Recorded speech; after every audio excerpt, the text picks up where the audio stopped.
ছাড় কুত্তা, এসব কি করছিস? আমার বুকে হাত দিচ্ছিস কেন? এই, একদম নড়াচড় করবি না। উফ, এত সুন্দর কেন তুই?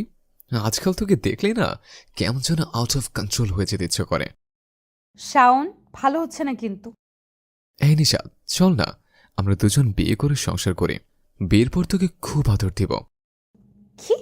আমি তোকে বিয়ে করব? কুত্তা, আচ্ছা তোর কি হয়েছে বলতো? আমি তোর বেস্ট হই, সেটা ভুলে এসব কি করতেছিস? কি করব বল? তুই এতটাই সুন্দর, মাঝে মাঝে মনে হয় আদর আদরে ভরিয়ে দেই। লুচ্চা কোথাকার, তুই থাক, আমি গেলাম। এখানে থাকলে তুই আমার সাথে উল্টাপাল্টা কিছু করে ফেলবি, তখন আর আমি কোথাও মুখ দেখাতে পারবো না। তোর কোথাও মুখ দেখাতে হবে না, তোকে শুধু আমি দেখবো সুইটহার্ট। তোর মাথায় আমার ভুট্টা নামলে বিকেলে চলে আসিস, ফুচকা খেতে যাব। এখন যা, গিয়ে আন্টির হাতের মার খা। আল্লাহ হাফিজ কুত্তা। কথাটা বলে নিশাদ দৌড় দিল। আমি উঠে ওর পেছনে দৌড়াতে যাব, এমন সময় আবুর সাথে ধাক্কা লেগে নিচে পড়ে গেলাম। আমাদের পরিচয় দেখে নিশাদ হাসতে হাসতে বাসায় চলে গেল। এদিকে আব্বু মনে হয় পড়ে গিয়ে ভালোই ব্যথা পেয়েছে। আমার দিকে কেমন অগ্নিদৃষ্টিতে তাকিয়ে আছে। কিছুক্ষণ এভাবে তাকিয়ে থেকে হাতে থাকা বেডটা দিয়ে আমার পিঠে মেরে বলল, হারামজাদা, কলেজ কামাই করে রাস্তার মেয়েদের পিছন পিছন দৌড়াচ্ছিস? আর একটু হলে আমার পাটা মচকে গেছিল।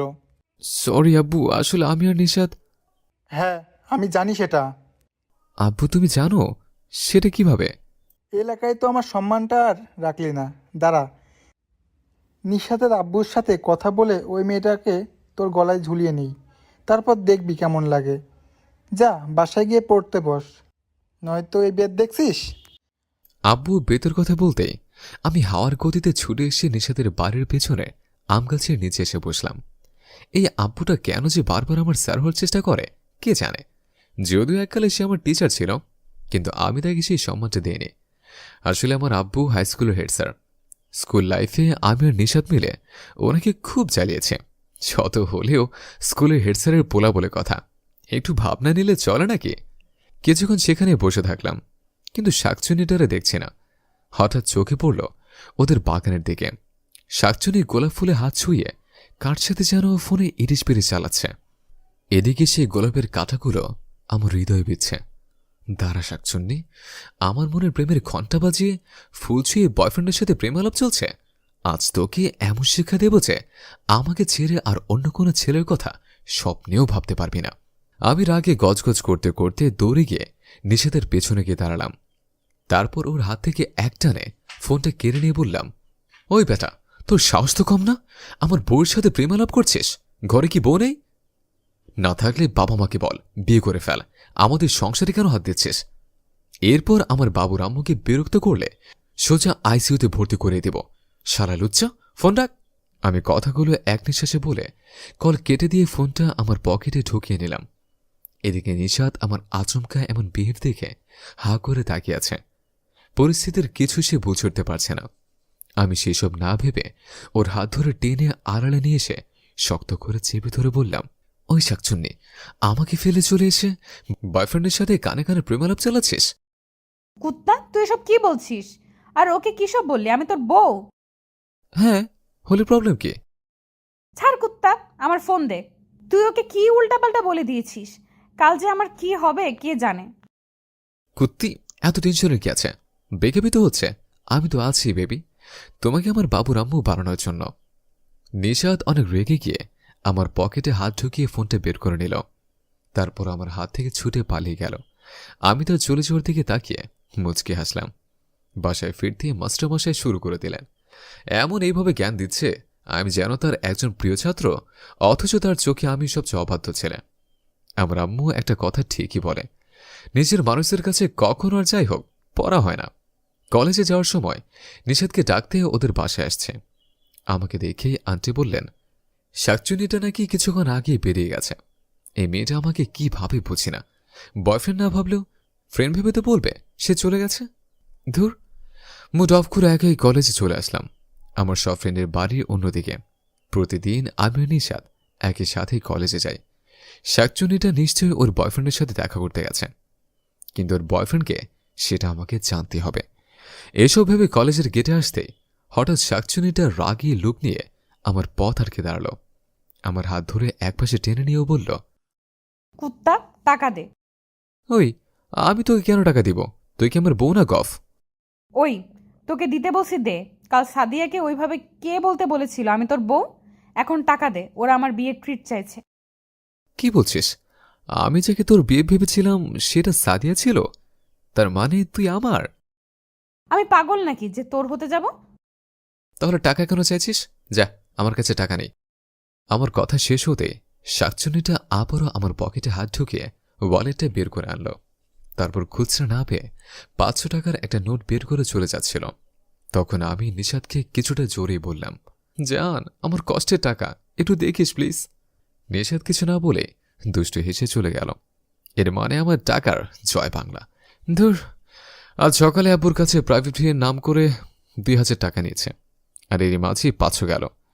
এর শোধ আমি ঠিকই নেব, আর সেটাও বাসর রাতে। কি রে হারামি, কাকে দেখে এভাবে ভিড়ের মার্কা হাসি দিচ্ছিস? তা আমাদের ভাবিটাকে বল তো একটু শুনি। হঠাৎ আবিরের কণ্ঠ শুনে পেছনে ফিরে তাকাতেই দেখি আবির আর আরিয়ান হারামি আমার দিকে জিজ্ঞাসা দৃষ্টিতে তাকিয়ে আছে। ওই হারামি, জানিসই তো তোদের ভাবিকে, তারপরও বারবার এত ভাব নিচ্ছিস? ধর, এটা জানা আর না জানা সেম। এখন ওকে পটাতে পারলি না, ওকে ছেড়ে অন্য কাউকে পছন্দ কর। সেটিং করানোর দায়িত্ব আমাদের। শালা হারামি, আমাকে দেখে কি তোদের প্লে বয়দের মতো লাগে? আর সেটিং সেটা প্রায় হয়েই গেছে। আর মাত্র কিছুদিন দেখিস সে কেমন আমার প্রেমে হাবুডুবু খায়। হবে, দেখতে দেখতে আমরা তোকে চাচু ডাক শুনিয়ে দিব, আর তুই ততদের নিশাতের মেয়ের মামা হয়ে যাবে। চুপ শালা, তোর মুখে পোকা পড়ুক। চল ক্লাসে যাই, স্যার যাচ্ছেন। হ্যাঁ চল, তবে মিলিয়ে নিস, ওই মেয়ে তোর হবার নয় রে বন্ধু। শালার কথা শুনে ওর পাশায় একটা লাথি মারলাম। বন্ধু এই বন্ধু সর্বনাশ দেখতে চায়। কলেজ ছুটির পর আমি গেটের কাছে দাঁড়িয়ে নিশাতের জন্য অপেক্ষা করছে, কিন্তু শাকচুন্নিটা আসছেই না। তাই আর দাঁড়িয়ে না থেকে ক্লাস এসে দেখে ওরা এখনো বেঞ্চে বসে কি যেন নিয়ে খুব হাসাহাসি করছে। কথা শুনে বুঝতে পারলাম কারণটা আমি। শাকচুন্নি, আমাকে নিয়ে খুব হাসাহাসি হচ্ছে, তাই না? আমার এমন কথায় নিশাত ভয়ে ভয়ে আমার দিকে তাকালো। আমি রেগে ওর দিকে এগিয়ে যাচ্ছে, তাই দেখি বাকিরা দ্রুত ক্লাসের বাইরে চলে গেল। তখন নিশাত ওর ব্যাগ থেকে কিছু টাকা বের করে আমার হাতে দিয়ে বলল, এই নে তোর টাকা। 200 টাকা দিয়ে আমরা সবাই ফুচকা খেয়েছি। এখানে 300 টাকা আছে। লাগবে না বেবি, তুমি রেখে দাও। কথাটা বলে তার খুব কাছে চলে আসলাম। আমাকে এইভাবে তার কাছে আসতে দেখে নিশাত খুব ভয় পেয়ে গেল। এক হাত দিয়ে তাকে হ্যাচকা টান মেরে বুকের সাথে মিশিয়ে নিলাম। তারপর অন্য হাত দিয়ে গালে হাত ছুঁয়ে বললাম, খুব মজা হচ্ছিল, তাই না? এই কি করছিস, ছাড়। সরি জান, আজ তোমার ওই গোলাপি ঠোঁটের ছোঁয়া পেতে খুব ইচ্ছে করছে। Don't mind baby. এই বলে ধীরে ধীরে তার ঠোঁটের কাছে এগিয়ে আসলাম। এমন সময় নিশাত আমার গালে চড় মারতে গিয়েও থেমে গেল। তারপর আমাকে এক ধাক্কায় সরিয়ে যে কথাগুলো বলল, আমি সেটা তার থেকে কখনোই আশা করিনি। লুচ্চা কোথাকার, লজ্জা করে না তোর এইভাবে একটা মেয়ের সাথে এরকম করতে? বন্ধু হোস বলে কি সবসময় এসব করবি? সারাক্ষণ মজা করতে একদম ভালো লাগে না। আর তুই যেগুলো করিস সেটা খুব বাড়াবাড়ি। তুই বুঝিস না তোকে আমি পছন্দ করি না, তবু অল টাইম লুচ্চামি করতে আসিস। সেদিনই কিস করতে চেয়েছিলি, কিচ্ছু বলিনি। কুত্তা, যা সর সামনে থেকে। নিশাত একাধারে কথাগুলো বলে ক্লাস থেকে বেরিয়ে গেল। আমি সত্যিই ভাবতে পারিনি নিশাত আমাকে এমনটা ভাবে। আমি কি সত্যিই কিসটা করতাম? ভালোবাসার মানুষটির সাথে একটু দুষ্টুমি করতে সবারই ভালো লাগে, তাই আমিও তার সাথে দুষ্টুমি করি। সে যে আমার এই দুষ্টুমিগুলো অপছন্দ করে সেটা আজ বুঝতে পারলাম। অন্যদিন হলে তার মুখে লজ্জার ছাপ ফুটে ওঠে। আমার ধারণা নিশাত আমাকে পছন্দ করে। সে এমনিতে আমাকে কুত্তা, লুচ্চা এসব বলে গালি দেয়, সেটা মজা করে। কিন্তু আজ সে যেন তার মনের কথাগুলো বলে গেছে। মন খারাপ করে বাসায় গিয়ে ওয়ালেটে বের করে নিশাতের ফেরত দেওয়া টাকা থেকে এক প্যাকেট গোল্ড লিফ সুইচ নিলাম। তারপর নদীর পাড়ে বসে বসে একের পর এক সিগারেট টানছে। এর আগে কোনো দিনই খায়নি। ভাবতাম কালো ধোয়া খেয়ে শুধু শুধু বাপের টাকা ফাঁকা করে কি আর লাভ। আজ যেন আমি এর আসল মজা বুঝতে পারছি, তাই একটা খেয়ে আর একটা ধরলাম। এদিকে নিশাত খুব মন খারাপ করে বাসায় ফিরে তার রুমে বসে আছে। শাওনকে এইভাবে বলা আমার একটু উচিত হয়নি। কুত্তাটা তো এমনই সবসময় আমার সাথে দুষ্টামি করে। আমিও তার সেই দুষ্টুমিগুলো খুব করে উপভোগ করি। ওকে আমারও খুব ভালো লাগে, এই দুষ্টুটাকে আমিও খুব ভালোবাসি। তাহলে আজ কেন ওর সাথে এমন করলাম? দেখে মনে হচ্ছিল কুত্তাটা আমার বলা কথাগুলো খুব সিরিয়াসলি নিয়েছে। উফ শিট, আমি কি করে পারলাম আমার পাগলটাকে কষ্ট দিতে? নিশাদ এইভাবে ফোনটা হাতে নিয়ে আমার নাম্বারে কল দিল। আমি কিছু না ভেবেই কলটা রিসিভ করলাম।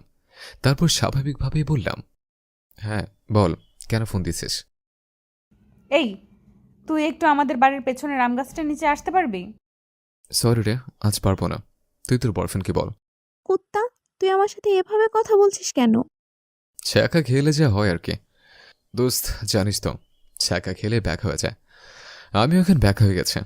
কিছুটা সোজা হলে তারপর আসবো। এখন রাখি দোস্ত, আল্লাহ হাফেজ। কথাটা শেষ হতেই কল কেটে দিয়ে আবার সিগারেটের নেশায় ডুবে গেলাম। এমন মনে হচ্ছে এখানে পুরো প্যাকেটটা শেষ করে দিতে।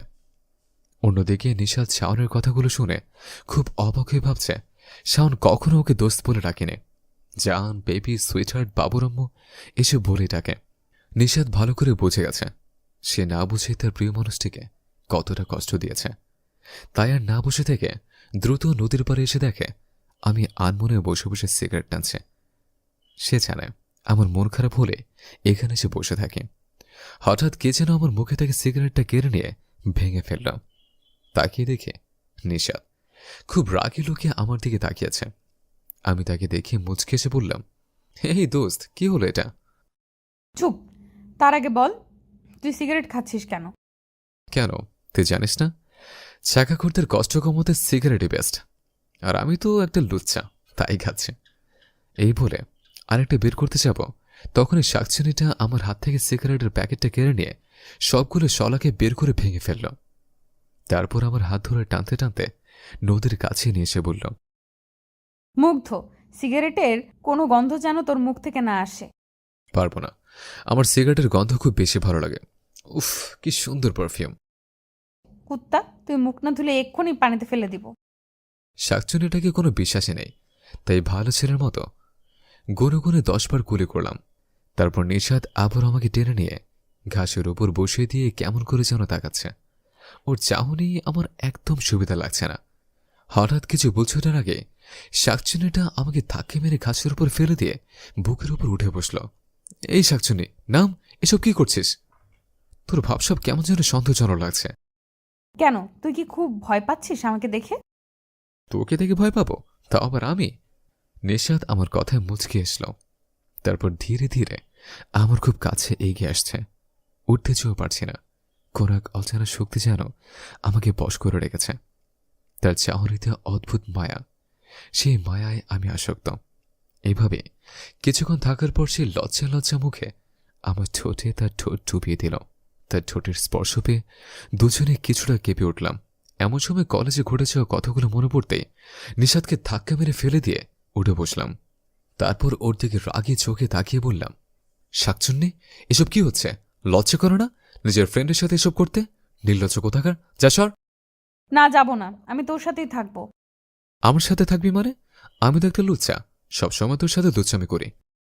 হ্যাঁ, কারণ আমি এই লুচ্চাটাকে ভালোবেসে ফেলেছি। কি, তোর পছন্দ এতটাই খারাপ একটা লুচ্চা ছেলেকে ভালোবাসি বলছিস? এই, বারবার নিজেকে লুচ্চা বলবি না, ওকে?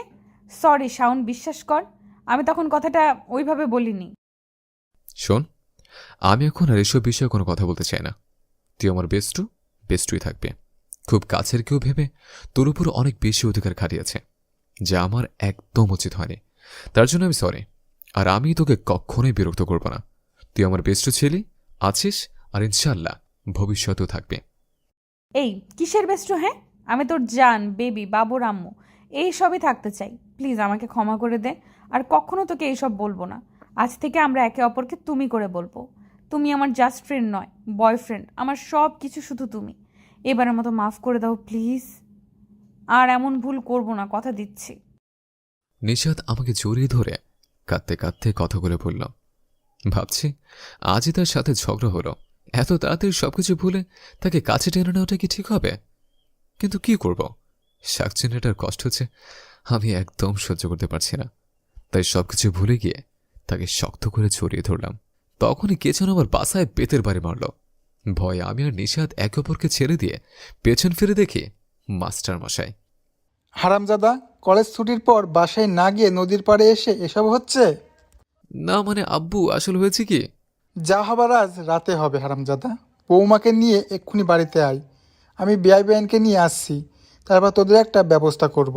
আব্বু কথাটা বলে আরেকটা বাড়ি মেরে চলে গেলে নিশাদ ভয়ে ভয়ে আমার কাছে এসে বলল। এই স্যার তো দেখে ফেললেন, এবার কি হবে? আব্বু তো বললেন, শুনলে না, আজ আমাদের বাসর হবে। এই কি বলছো এসব? উনি আমাদের স্যার হন? হ্যাঁ শোনা, উনি তোমার হবু শ্বশুর হন। আসো বিয়ের কাজটা সেরে ফেলে, দেখবে স্যারকে কেমন আব্বু রেখে ফেলবে। যাও তো, সবসময় শুধু দুষ্টুমি। এই বলে নিশাদ লজ্জায় নিচের দিকে তাকালো। তখনই আমি তাকে কোলে নিয়ে তার গালে ঠোঁট ছুঁয়ে দিলাম।